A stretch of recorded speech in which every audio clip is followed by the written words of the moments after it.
Supervisor Bates and Supervisor Wynn have been the negotiating team. Supervisor Bates, how are we doing? Presently, we are doing fine as soon as Supervisor Wynn returns, but I'm uncomfortable with discussing a range for the CEO when we're currently in negotiations with a candidate for salary, and I do have the recruitment brochure which specifically states that the salary is open. So if we were to discuss ranges today, we would be basically, not in accordance with what the recruitment brochure indicated, that there's not a range. And we have, solicited a number of candidates. I think we had, I can't remember the number that actually responded, but we had 10. We had, narrowed it down to a couple of specific candidates, all of whom have been asked what compensation they would consider as for employment with our county. So it might be inappropriately discussed today and something going forward, because we would be considering in that contract increases to a salary based on performance, bonuses, and all of those things that we have talked about over the years with our CEOs. So providing that kind of a range of parameters prior to approval of the contract that will be coming before you next week would probably put the negotiations that your ad hoc committee has been in kind of in limbo. Not kind of, but definitely in limbo. Understood. And respecting that, I do want to say that we're hemmed in by the Brown Act, because we don't have any ability to discuss this when we go back in closed session to address approval of the contract, and to not have this discussion prior to approving the contract. There really wouldn't be a point to having the discussion afterwards. It's sort of a now or never. I mean, we at some point have to address this prior to approving any contract, and the law says we have to do it in public.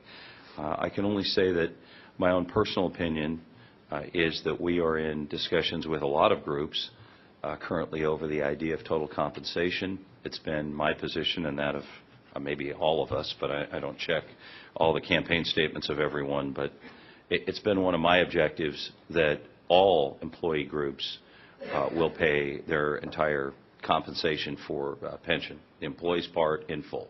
The OCEA has been doing that for a while. The management has just been moved into that. We have other negotiations pending, but it's certainly my objective that the salary that was offered the CEO previously be the salary. I believe it's $254. I may be off by a couple of nickels. 253,562. And at that salary, whoever the new CEO is expected to pay whatever the employee's share of pension is defined to be. And those are just my thoughts. I mean, I realize it's awkward, very awkward to discuss this stuff, but it's not something we're allowed to do in closed session. So those are my thoughts, and that's what I believe the range should be, and that's what I believe is appropriate for this position. Mr. Mock, I believe about a year ago, started paying his employees share his pickup just because he felt it was the right thing to do. I mean, we didn't make him do it, but that was at his urging. And anyway, those are my thoughts. Supervisor Spitzer. Thank you very much, Mr. Chair. I want to talk about this awkwardness publicly, because people are probably saying, who are unfamiliar with the process. Ever since the Bell scandal, the legislature amended the California law to say that any management compensation has to be done on the public record in public. And so it kind of puts you between a rock and a hard place, because obviously compensation, benefits, employee pickup, severance terms, all these things are part and parcel of what you negotiate with somebody, generally in privacy, because you can imagine, although there's been some publicity on this particular situation, and most of us are aware of the publicity, the fact is, generally you're negotiating in good faith in privacy, because the potential candidates have so much at risk with wherever they are presently in their employ, if it were to come out that they were seeking alternative employment, because maybe they didn't want until the appropriate moment for their present employer to know that they were potentially looking at other opportunities. Why rock the boat where you are now in the event there's nothing coming to fruition? So the thing is, though, in order to know whether we will reach a deal with a prospective candidate or candidates, we really need to test the temperature of where the board is on salary, because it's so critical to the decision of whether somebody's going to accept an offer. So I think we have to put the cart before the horse. And I really, again, people need to understand, we are not allowed to speak about this in closed session. We have not been able to talk about this, about what we would offer somebody to come work for the County of Orange in a CO capacity, which, if you think about it, that seems crazy. But it is now the law in California, and for very, very good reason. So the sunshine on this issue, so I would defer back to Supervisor Bates. You and Supervisor Wynn are the ad hoc committee, and we really appreciate your leadership. You two have done a phenomenal job. In fact, I got updates from Janet in her hospital bed, I think. So, I mean, that's beyond the call of duty as far as I'm concerned. Right. So please, just given that we're under this restriction, what are you specifically asking? I mean, do you not want us to opine today what various supervisors would want the salary to be? Or do you want to, are you asking us to hold off? You said something about next week. Can you explain the timing? I would like you to discuss this when we bring the contract forward. There will be a salary request on that. If you are not willing to approve that because it's beyond what you would approve as a range, we can discuss it then. I think there's a misconception regarding the Brown Act. The Brown Act requires us to discuss compensation in a public hearing. We can no longer do it in a special meeting. It has to be an agendized, open, general meeting. We would be prepared to talk to you about why we would be recommending this particular salary that's being requested by this candidate. I'd like to share with you the range that currently exists in counties of like population. San Diego and the total wages that were recorded here, regular pay, overtime, cash payments for vacation and sick leave, and bonus payments. $313,948, San Diego. Population 3 million, 17,126 employees. Orange County, population 3 million, 17,805 employees, 262,939. That's what we were paying our former CEO.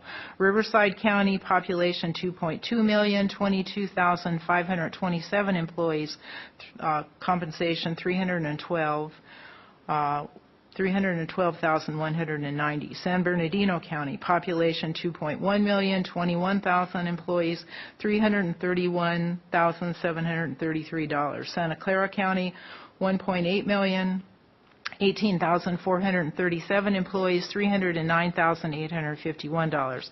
This one is real interesting. Alameda County, population 1.5 million, 9,312 employees, compensation or salary $423,664. So those are like counties in terms of ranges that we're talking about.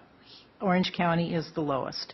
And when you have a bulletin that seeks candidates, when you say salary is open and then you are now, I'm sorry, I do think it's the cart before the horse, telling us now that we are not in negotiations to ask a person what they would want in compensation, but not providing us a range when we went in and saying, guess what, our range starts at $225,000 and goes up to $265,000. My guess is that particular group of candidates, the 10 that were the top in that range, would have said, see you later. And you did not provide us with that when we went into those negotiations. So I think it's more appropriate for us to bring a salary forward. It does clearly fall within that very wide range, and decide whether that is something that you believe is appropriate for this particular candidate with the skills that they'll bring to the office. Can I ask a question then of Supervisor Bates? So as of today, we don't know, there's no representation that can be made about what this particular candidate is seeking in terms of total compensation in all the categories. There's I mean, you named for Mr. Mock, 262,939. That's probably his total compensation, including, was that just his base salary? It's on what I received from a review from our recruiter.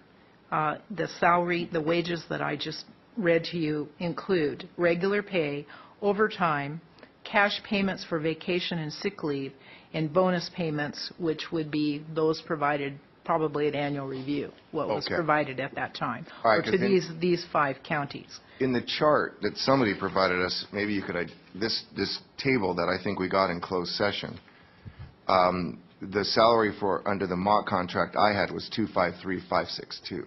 That's just straight salary. That was straight salary, okay. So as of today, though, do we have a number? Do we know, have we finalized what? No, we have not. We have not. Okay, so that's a critical factor that I was not aware. So obviously, that needs to be tightened up, which is why you're asking to discuss it next week. And then once we know that, we can respond to it. But right now, you're still negotiating that because there's some issues vis-a-vis employee pickup, retirement, all the other issues that need to be understood first. Yes, we've basically, let me say, loosely negotiated and confirmed that. But we have not presented specifically a draft contract to the individual. And probably with this discussion, we need to make them aware that we will have a range discussion when we bring the contract forward. So the contract provisions that we worked on with Mr. Golden, I think with Mr. Golden, I had a lot of provisions that we discussed and we kind of wordsmithed it and then we presented it back to County Council. Has that been redrafted? Yes. Okay, so that has not yet been shared, though. No, well, because Supervisor Wynn has been at a distance, we've been doing most of it through our personal computers and telephone. Okay. Well, given all this, I mean, this is, again, at the risk of looking like, does the right hand know what the left hand is doing? We don't have the ability to pick up the phone and talk about this, all 5 of us. We can't do it. It's unlawful. And so a lot of things that are being shared publicly, you're hearing it for the first time as public, as 3 other supervisors are hearing it. So given what I am now hearing, given the progress we made in closed session now with this additional public information, that does not sound unreasonable to me. It sounds like a very deliberate next step, and based upon what Supervisor Bates is saying, Mr. Chairman, I think that sounds reasonable. I think we should move in that direction. Understood. Any other questions or comments? We do have a request from the public to speak. Is there, how many? Yes, we have 6 requests. Okay. I'll call the first 3 names: Leslie Neby, I believe, Frank Ely, and Paul Wynn.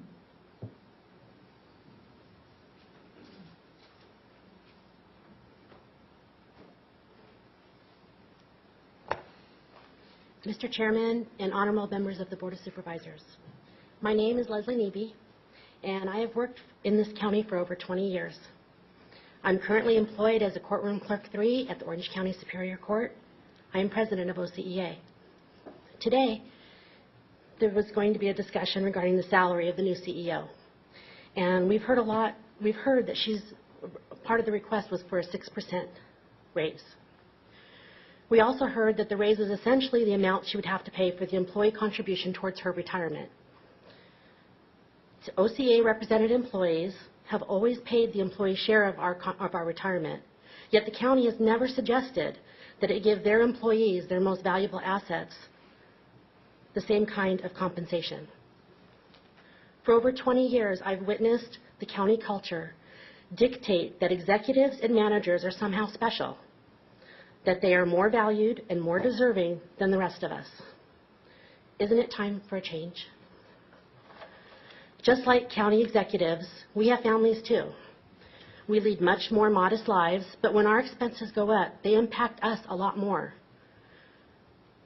It just doesn't look right when someone making more than $250,000 gets yet another benefit while the rest of us get nothing, or worse, are being asked to sacrifice even more.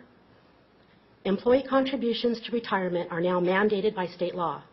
By offsetting an executive's contributions with a raise, the reality is that you're helping that person evade the law. How can we have any trust in you or in the person fulfilling that position before they even begin the job when you're concocting a scheme to evade the law that every other public employee has to abide by. There are many qualities of a leader, but perhaps the most important is that a leader leads by his or her actions. Watch what a leader does, especially when their self-interest is involved, and you'll know the quality of that leadership. Is this really how you want the new CEO to be perceived by employees and the public before they even get a chance to start? A real leader does not seek and would refuse to accept any special benefit, particularly a special benefit created to avoid compliance with a state law. Please show the leadership the employees and the county residents so desperately need. Thank you very much for your time.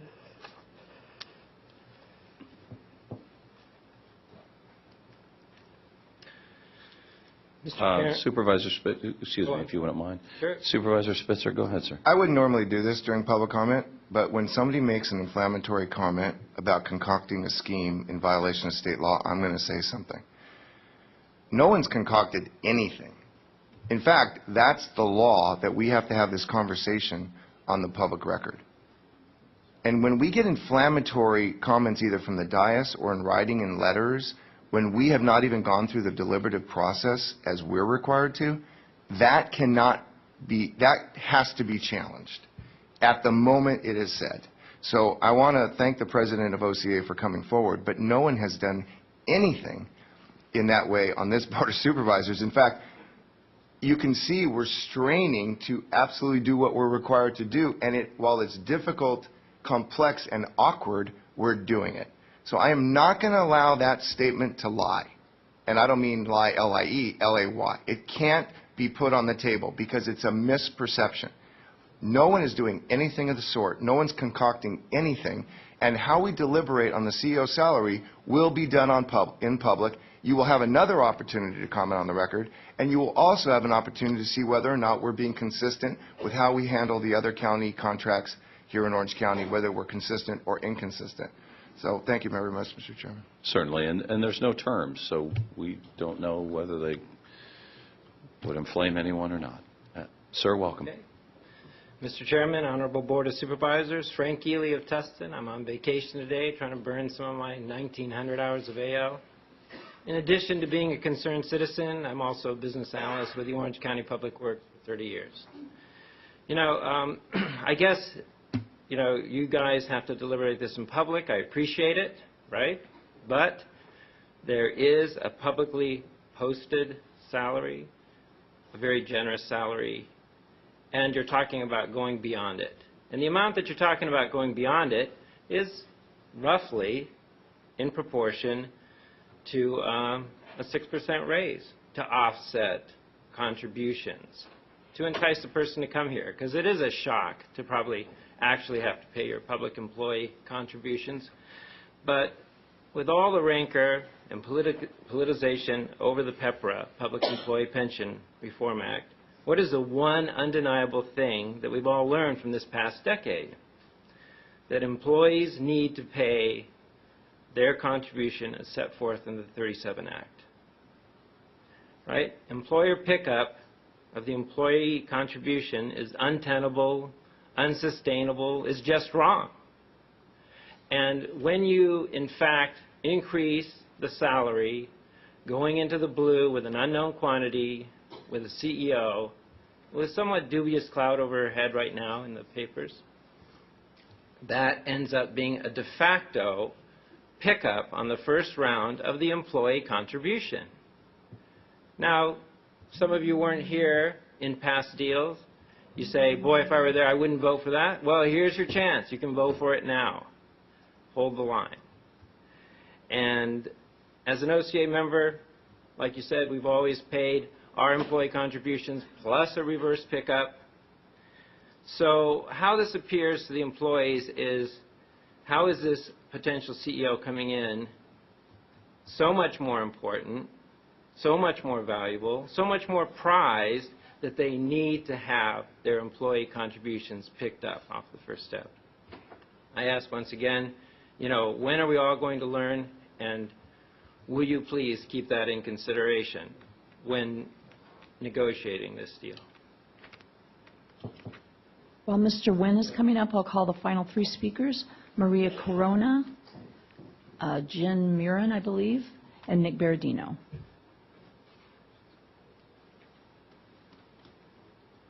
Good morning, Mr. Chairman and honorable members of the Board of Supervisors. My name is Paul Nguyen, and I have worked for the county for 7 years. I'm currently employed as a social worker for a social services agency. As you know, OCEA represented employees like me have always paid the employee share of our retirement, and we have made serious sacrifices throughout the years to help the county through challenging times. But I recently heard that this new CEO may get a 6% raise, and that the raise is because she is being asked to contribute to her pension. The county has never suggested that we should have a raise to offset the amount we contribute, and many of my coworkers contribute 16 to 19% of our every paycheck to pay for our retirement. It seems like we have been leading the way when it comes to making sacrifices. Shouldn't the new CEO start her tenure here by leading by example? Giving the new CEO a raise before she gets here, when you continue to ask employees to make sacrifices, does not set a good example. A real leader would refuse to accept any special benefit. A real leader would lead. Thank you very much for your time. Are there other speakers? Maria Yeah. Corona? Is this the last speaker? No, there are two more following her, Jen Murin and Nick Berardino. Okay. Good morning, Mr. Chairman and honorable members of the board. My name is Maria Corona, and I've worked for the county for 13 years, and I'm currently employed as a staff assistant with the healthcare agency.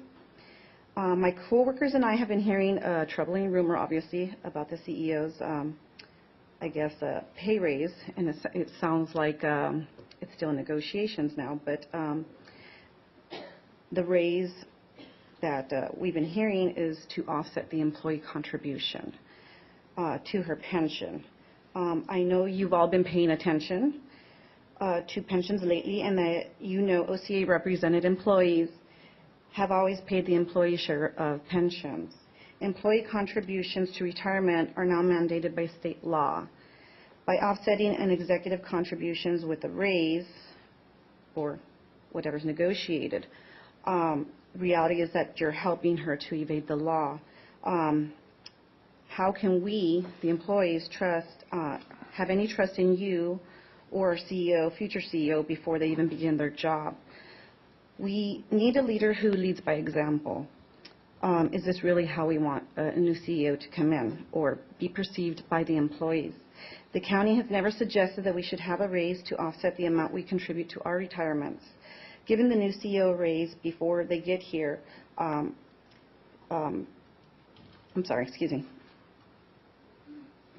the new CEO a raise before she gets here, when you continue to ask employees to make sacrifices, does not set a good example to the rest of us. Thank you very much for your time.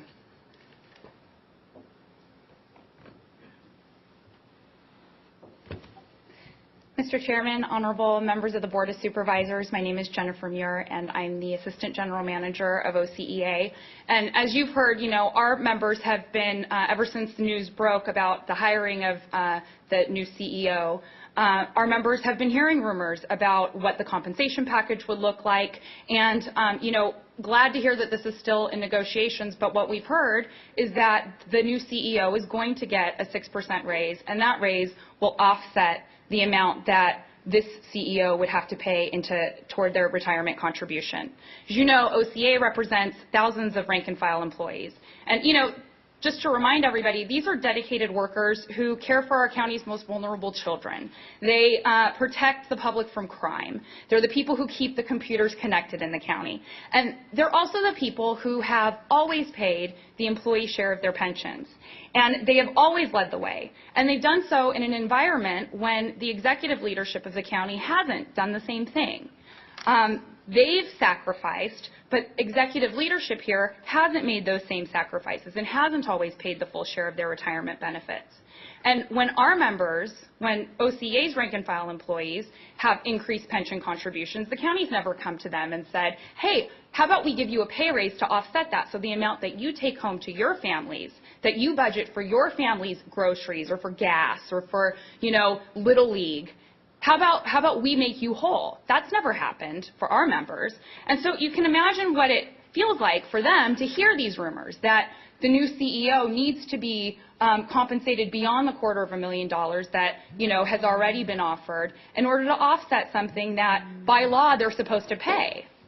That's not making a contribution, that's getting something extra. That is circumventing the law. The intention of the law was to have employees pay their share of their contributions, not get a bump so that they can make that payment. So what they see is, and what taxpayers see, frankly, when they hear about CEOs' special arrangements like this, is more of the same. They see more executives playing by a different set of rules than the rest of us, more high executive pay when working families are struggling to get by. It's happening all over this country right now. And how can you expect the employees to follow their new leader when you've signaled to them, or when it sounds as if, and I hope this isn't true, I really truly hope the negotiations turn out differently than what we've been hearing, but when what it sounds like is that you're signaling to them, signaling to the taxpayers, signaling to employees that your new leader doesn't actually have to lead. That the new leader doesn't have to lead by example, and that the new leader will be treated differently than everybody else, that person will somehow be more special. Hiring a new CEO is a unique opportunity to do things right and to kind of reset and to set an example moving forward. And that's what your city, what your county employees deserve. It's what taxpayers deserve. And we truly hope that you'll enter these negotiations with that in mind. Thank you for your time. Thank you. Supervisor Spitzer? I have a question for you, Ms. Muir. Sure. To my knowledge, these closed sessions have been extremely confidential and highly respectful of the process. Mm-hmm. Have you and I ever had a conversation about what I'm going to do on the CEO? No, you and I haven't. But, there's been newspaper reports about it, as you know, identifying who the CEO may be. And there have been, you can talk to anybody in the county, there have been rumors about it, about the CEO's compensation But I want to ask you that. You're using the word over and over. All your speakers are using the word over and over. Rumor. Mm-hmm. I don't govern based on rumors. Sure. So why are you testifying and all your members testifying based upon a rumor? I want to know, have you ever heard from any of the members of the Board of Supervisors that we have reached an agreement on compensation? Yes or no? Supervisor Spitzer, unfortunately, we thought that we would be coming to this meeting today and hear a little bit more about what the package looked like. That's what the agenda item said. And, all we have to go on, all the public has to go on right now is rumors, because the staff report attached to this agenda packet had nothing. All we've had to go on is what we read in the press. And, frankly, I'm here hoping that we're wrong. Tell us we're wrong. But that's what we've been hearing, and that's what, we think it's important to bring to the Board of Supervisors what your employees are feeling, what they're hearing, because it's not a good environment when the rumors going around the county are that this is what's happening. So tell us that we're wrong.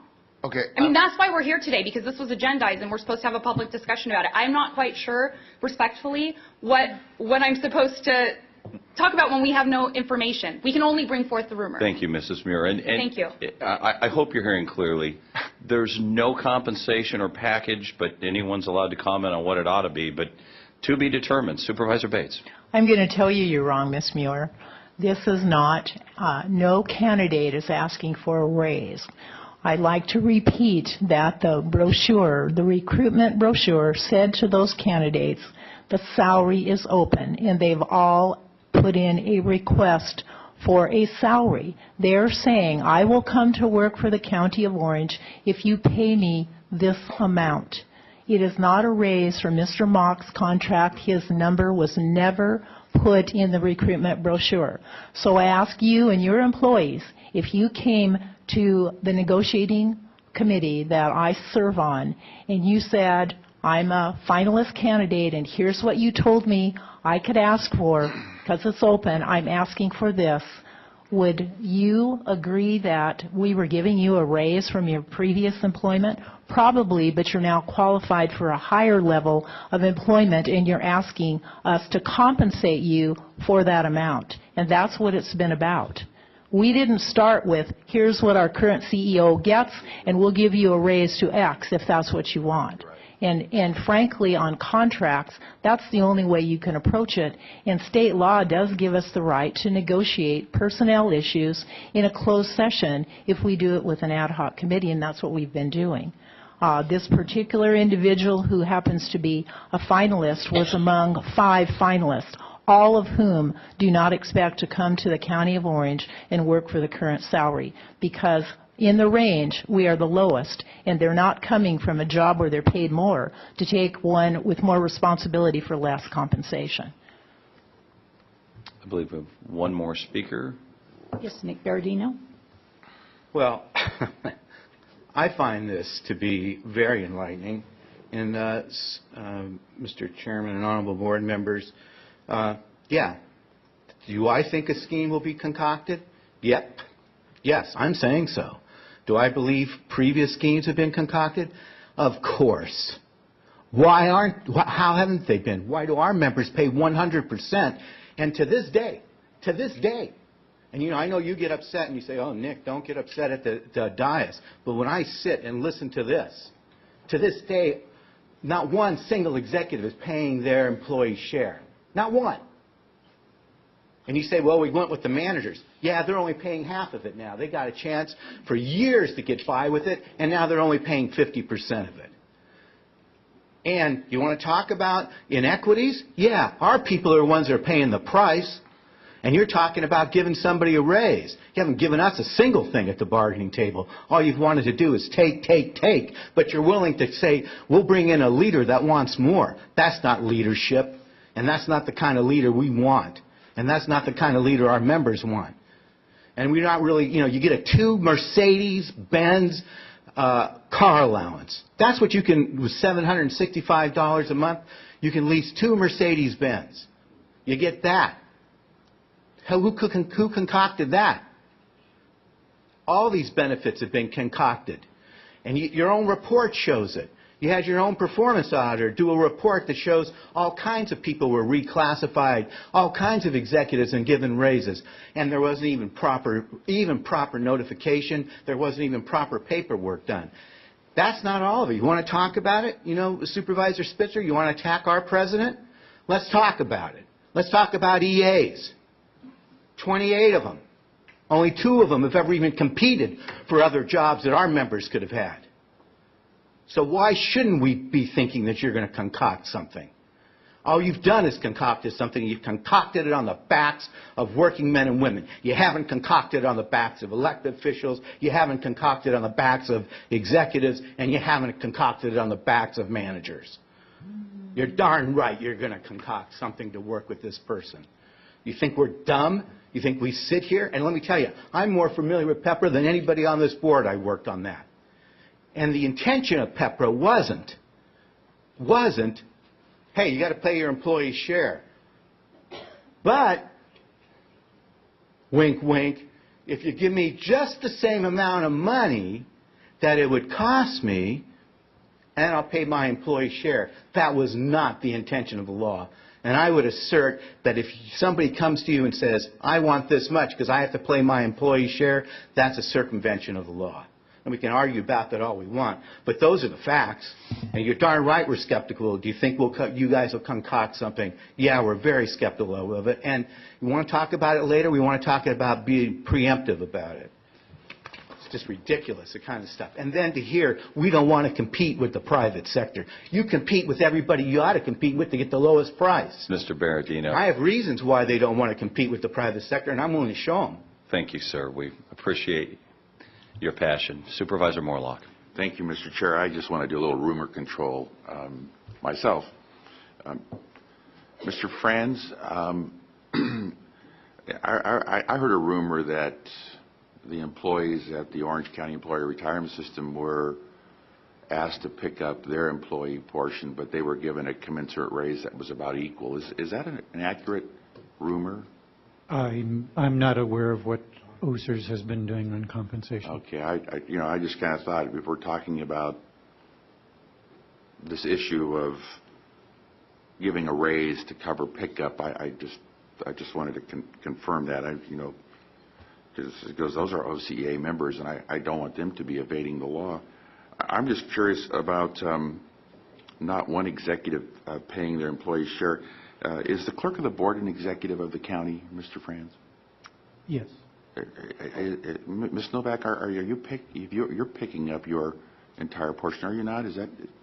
Yes, Supervisor, I am. Okay, so there's at least one Okay, thank you. Just a little rumor control. I just wanted to. I was going to say, I don't know the employees have to answer questions about their paycheck, but we seem to be on a roll here. Would everybody stand up? Right. Would everyone stand up that doesn't have a pension? Supervisor Bates and I could get up and welcome. All right. Well, with that said, Supervisor Spitzer. Thank you. I came in today also thinking we were going to deliberate this and prepared to discuss it.